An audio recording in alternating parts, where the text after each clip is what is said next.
Que se passe-t-il lorsqu'un modèle d'IA est jugé trop dangereux pour être rendu public, mais qu'un chercheur en sécurité parvient quand même à écrire un exploit de piratage Chrome en utilisant un modèle inférieur pour seulement 2283 $? Bienvenue dans cette édition spéciale d'AI Unraveled. Je suis Étienne Noumen, ingénieur logiciel diplômé de l'Université Laval, basé à Calgary en Alberta. Aujourd'hui, nous réalisons l'autopsie forensique du triopole de l'intelligence artificielle de ce deuxième trimestre 2026. Claude Opus 4.7 d'Anthropic, Gemini 3.1 Pro de Google et GPT 5.4 d'OpenAI. Nous sommes officiellement passés de simples chatbots à des systèmes agentiques à haute autonomie. Mais le marché se fracture. Du côté des entreprises, nous assistons à une brutale compression des tokens, token squeeze. Anthropic est passé à une tarification au compteur qui pourrait tripler les factures et OpenAI pénalise ses utilisateurs avec une taxe doublée pour les longues fenêtres de contexte. Seul Gemini de Google maintient des coûts bas grâce à une mise en cache agressive. Pendant ce temps, les utilisateurs quotidiens sont pris au piège de ce que Reddit appelle le paradoxe de l'abonnement au gym. Nous avons peur d'annuler ChatGPT pour ses outils, Gemini pour sa puissance brute, ou Claude pour sa rédaction nuancée, ce qui entraîne une fatigue massive liée aux abonnements multiples. Alors que les cadres s'inquiètent de voir Anthropic verrouiller son modèle Mythos pour des raisons de sécurité nationale, le consommateur moyen est simplement frustré par l'interface surchargée de GPT 5.4 et les limites d'utilisation brutale de Claude. Avant de plonger dans les données brutes et l'ambiance des utilisateurs, un petit rappel, abonnez-vous à AI Unraveled sur Apple Podcast pour écouter ce briefing complètement sans publicité. L'épisode d'aujourd'hui est une présentation exclusive de Jamgamind. Lorsque les modèles de pointe gagnent 10 points du jour au lendemain dans les tests d'ingénierie logicielle, décider dans quel écosystème verrouiller votre entreprise est un choix à 1 milliard de dollars. Jamgamind livre l'analyse forensique de niveau technique et vérifiée par l'humain sur laquelle les dirigeants s'appuient pour naviguer dans cette ère d'instabilité économique de l'IA. Visitez jamgamind.com. Démêlons ensemble l'état de l'IA de pointe. Imaginez un instant payer des dizaines de millions d'euros pour automatiser une entreprise de bout en bout. On vous promet une technologie invisible, sans aucune friction, et puis... Et puis tu découvres l'envers du décor. Exactement. Tu découvres qu'une taxe secrète est prélevée à chaque fois qu'un curseur de souris bouge sur l'écran. C'est fou. Ouais. Bienvenue au deuxième trimestre 2026. L'ère de l'émerveillement BA devant l'intelligence artificielle, elle est officiellement morte. Aujourd'hui, on fait les comptes. Et la transition est super brutale. Mais bon, elle était inévitable. Le marché est vraiment passé d'une course aux petites démonstrations magiques sur les réseaux sociaux à une exigence complètement froide et comptable.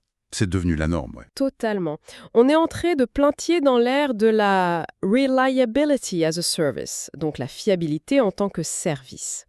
Ce que les directions financières demandent maintenant, c'est juste de savoir si un modèle peut tourner 8 heures de suite sans planter et surtout sans ruiner l'entreprise. Et le contraste est vraiment fascinant pour le coup. Parce que d'un côté, on a cette réalité d'entreprise où la guerre fait rage avec des factures d'API astronomiques, et de l'autre, il y a la friction quotidienne vécue par le grand public. La fameuse fatigue des abonnements. Voilà, des utilisateurs qui sont coincés dans une boucle infernale, qui jonglent avec de multiples abonnements à 20 balles, juste pour faire leur boulot sans devenir dingue. Du coup, l'objectif de notre exploration en profondeur aujourd'hui, c'est de faire une autopsie comparative experte des 3 titans du marché actuel. Claude Opus 4.7, Gemini 3.1 Pro et bien sûr GPT 5.4. C'est ça, ok, décortiquons tout ça. Par où on commence pour vraiment comprendre cette nouvelle dynamique ? La première étape, c'est de prendre nos anciens repères et de les jeter par la fenêtre. Ah ouais, carrément. Carrément. Les benchmarks de raisonnement traditionnels, comme le GPQ Acolia Diamond par exemple, qui posait des questions au niveau doctorat, ça ne veut plus rien dire aujourd'hui. C'est devenu obsolète ? Complètement. Si on regarde les données, Claude Opus 4.7, GPT 5.4 et Gemini 3.1 Pro sont tous à peu près à 94%. À ce niveau de saturation, un dixième de point en plus, c'est juste du bruit statistique, quoi. Les modèles ont mémorisé la complexité académique. Donc le vrai champ de bataille, il est ailleurs. Exact. La vraie guerre qui justifie ces investissements massifs s'est déplacée vers l'ingénierie logicielle autonome. Et ça, c'est crucial. Puisque répondre à des questions de culture générale, ça justifie pas des millions d'euros, faut regarder les développeurs. Et là, Les chiffres donnent un peu le vertige. Oh que oui. Claude Opus 4.7 vient de sortir un score de 64,3% sur le SW Bench Pro. Et pour que ce soit clair, ce benchmark, c'est pas un QCM, hein. C'est prendre un vrai problème ultra complexe sur GitHub et demander à l'IA de coder la solution toute seule. C'est un bond énorme. Presque 11 points par rapport à la génération d'avant, hein. Ouais. Et ce bond, il veut dire qu'un seuil critique a été franchi en fait. On parle plus d'une IA qui te génère un petit script Python sympa. Opus 4.7 peut cloner un dépôt de code entier, comprendre l'architecture et localiser des bugs de concurrence hyper subtils. Les fameux bugs où les processus se marchent dessus. Exactement. Et elle soumet la correction toute seule. En parallèle, t'as Google, avec Gemini 3.1 Pro, qui domine absolument tout le secteur du code compétitif. Ils ont un classement Elo de 2887 sur le Live Code Bench Pro. C'est une puissance brute phénoménale. Ouais, mais c'est là que l'illusion se brise, non? Parce que cette puissance, elle a un prix, et les entreprises le sentent passer. On est en plein dans l'ère du token squeeze. La compression des jetons, ouais. Le cauchemar des DAF. C'est ça. Les créateurs brûlent un capital monstrueux dans leur data center, et ils ont trouvé des stratégies, on va dire, très créatives ou pernicieuses pour refiler la facture aux clients. Anthropic a viré toutes ses offres groupées pour passer au compteur strict. Mais c'est pas le pire. Non, le vrai tour de passe-passe, il est sous le capot. C'est le tokenizer d'Opus 4.7. Explique-nous ça un peu. Alors le tokenizer, c'est le système qui découpe nos mots en petits morceaux mathématiques. Anthropic a modifié ça pour améliorer le raisonnement, surtout pour leur mode XI, qui fait réfléchir l'IA plus longtemps. Et la conséquence? Pour une même phrase tapée, ce nouveau système génère entre 1,0 et 1,35 fois plus de jetons qu'avant. C'est une hausse de prix complètement invisible. L'utilisateur tape le même texte, mais la machine compte 30% de mots en plus à facturer. Ah, c'est dingue. C'est comme acheter une Formule 1 pour sa vitesse et découvrir que le concessionnaire a planqué un compteur qui te facture un supplément à chaque fois que la roue fait un tour. C'est exactement l'idée.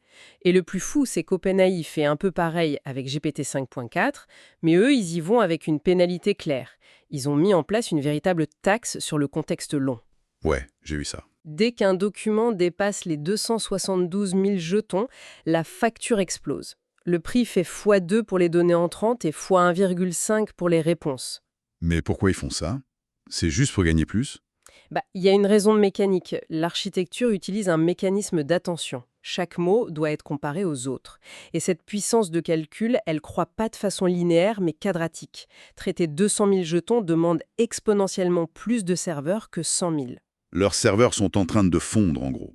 C'est un peu ça. L'infrastructure souffre tellement sous le poids des gros documents qui doivent dissuader le volume en taxant lourdement. Du coup, la stratégie de Google paraît super bien calculée. Gemini 3.1 Pro garde un prix fixe de 2 $ par million de jetons. Et en plus, ils ont ce système de cache de contexte avec 75% de réduction. Le cache, c'est redoutable. Ouais, si tu analyses la même base de données tous les jours, l'IA la garde en mémoire et tu repaies pas le calcul complet. La question se pose vraiment. Est-ce que Gemini, c'est pas la seule option économiquement viable pour un déploiement à grande échelle en ce moment? Quand les fournisseurs d'IA mettent en place des hausses de prix invisibles et des taxes sur les contextes longs qui peuvent tripler les factures de l'entreprise du jour au lendemain, s'appuyer sur le marketing des benchmarks, c'est un suicide financier. Gemgamine fournit les analyses médico-légales audio de qualité technique vérifiées par des humains qui sont nécessaires pour cartographier le véritable retour sur investissement et prendre des décisions de capital massif en toute sécurité. Visitez gemgamine.com. Avoir cette clarté, c'est clairement devenu une question de survie, oui.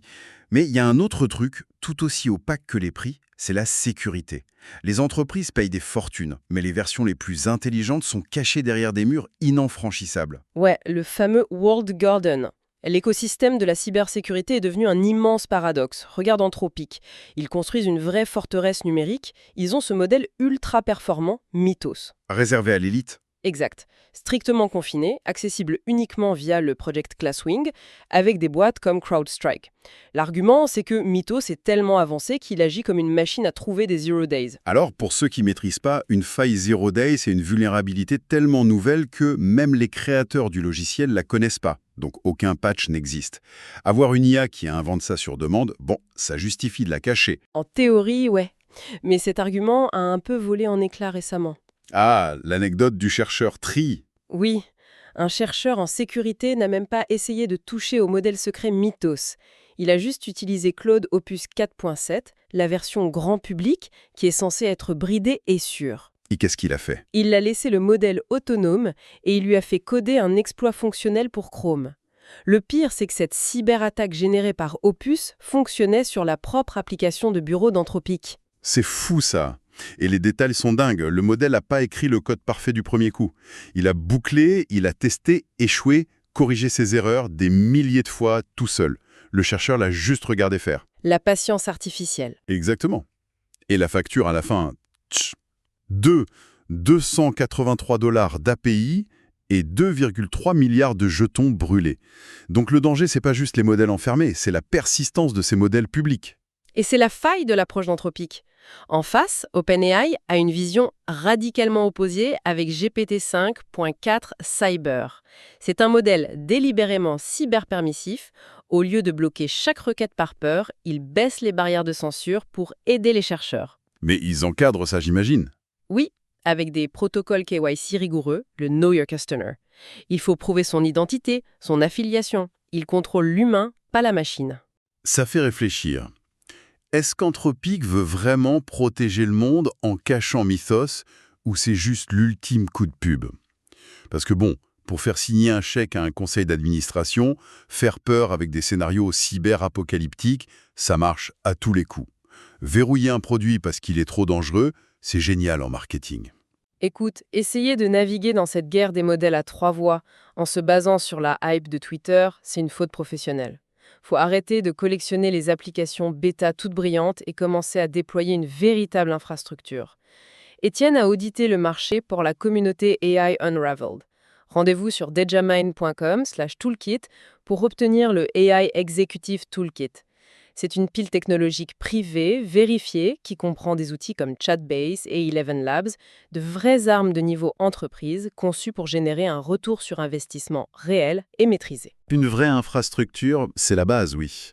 Mais si on quitte un peu les entreprises pour regarder l'utilisateur de tous les jours, ici, ça devient vraiment intéressant. Ce fameux vibe check du grand public, il y a une vraie fatigue. Ah oui, sur Reddit, tout le monde parle du Gym Membership Paradox, le paradoxe de l'abonnement à la salle de sport. C'est tellement vrai. Les gens sont terrifiés à l'idée d'annuler un abonnement à 20 balles. C'est le FOMO total. L'écosystème est tellement fragmenté. Un modèle est doué pour le code, l'autre pour l'écriture. Du coup, les utilisateurs ont peur de perdre un avantage et payent pour ChatGPT, Gemini et Claude en même temps. 60 € par mois pour espérer qu'une boîte unifie enfin tout ça un jour. Et ce qui fidélise aujourd'hui, c'est la personnalité perçue du modèle. Par exemple, Claude Opus 4.7 est adoré en ce moment. Ouais, il a cette aura très douce et intelligente. Sa force, c'est son honnêteté intellectuelle. S'il n'a pas la réponse, il l'admet, au lieu d'halluciner avec une confiance aveugle. Les créatifs adorent ça. Mais l'ironie, c'est les limites d'utilisation de Claude qui sont juste brutales. Générer ce texte nuancé, ça coûte hyper cher en calcul.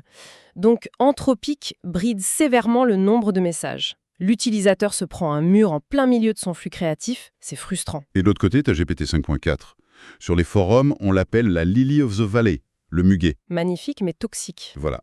C'est un outil super clinique, une logique implacable, mais perçu comme très froid, limite nihiliste. Tu ressens toujours une urgence en lui parlant.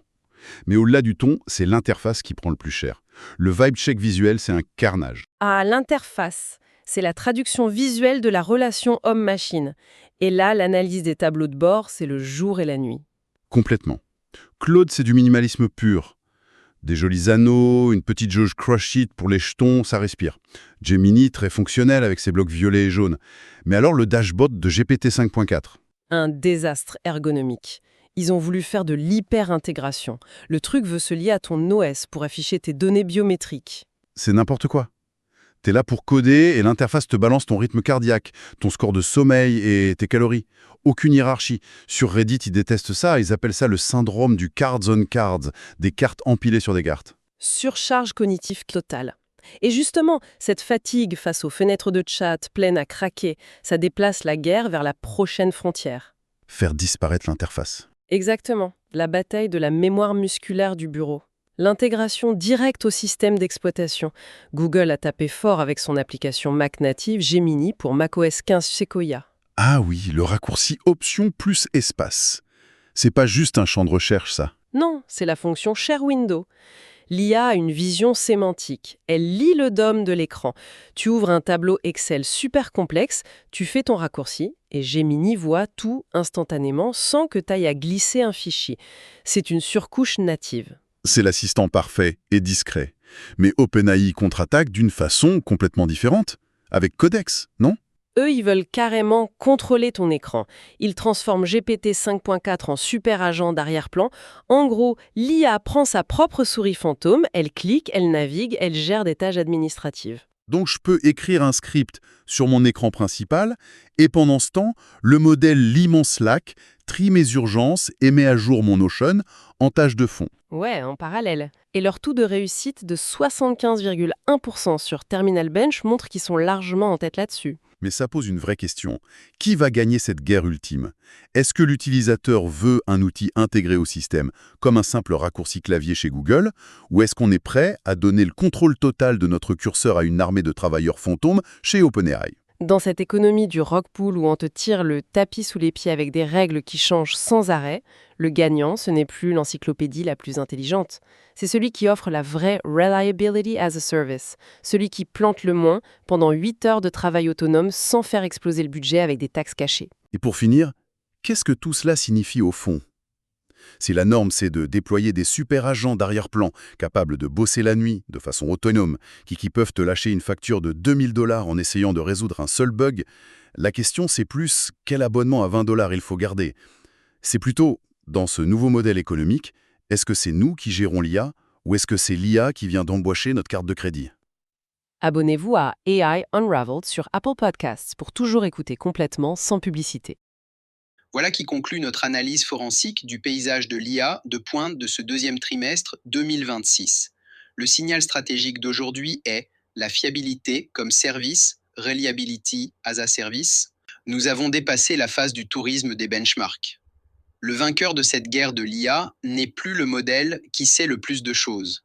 C'est le modèle qui échoue le moins lors d'un flux de travail autonome de 8 heures. Si Claude Opus 4.7 détient incontestablement l'avance technique en ingénierie logicielle et en précision visuelle, les nouveaux coûts astronomiques de consommation de tokens sont une dure réalité. Google Gemini gagne discrètement la bataille économique et OpenAI parie tout sur des flux de travail agentique en arrière-plan. Pendant ce temps, les utilisateurs sont tout simplement épuisés, payant 3 abonnements différents parce qu'aucune entreprise n'est capable de créer l'interface parfaite. C'est l'impasse sur la frontière numérique. Si vous voulez survivre à cette ère d'instabilité économique, il vous faut les bons outils. Visitez jamgamind.com Toolkit pour obtenir mon AI Executive Toolkit. J'ai audité le marché pour vous livrer une pile d'implémentations testées et approuvées pour déployer une véritable infrastructure dès aujourd'hui. Cet épisode a été rendu possible exclusivement par Jamgamind. Cliquez sur s'abonner sur Apple Podcast pour profiter de ce briefing complètement sans publicité. Je suis Étienne Noumen. Restez vigilants et continuez de démêler l'avenir.